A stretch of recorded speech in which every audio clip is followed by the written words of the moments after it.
Mga ka-good vibes, ano ba ang dahilan? Bakit tayo nagro-road trip camping adventure?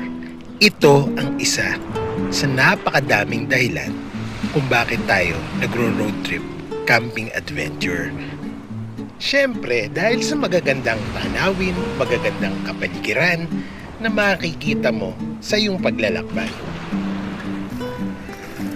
Pagkagising nyo pa lang sa umaga, yung tunog ng alon, yung simoy ng hangin, talaga namang nakaka-relax ng pakiramdam, mga ka-good vibes.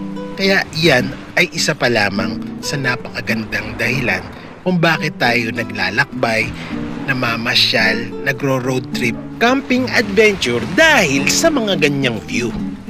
Kaya ano pang hinihintay niyo, mga ka-good vibes? Kita-kita na lang tayo sa ating mga road trip camping adventure. Good vibes only!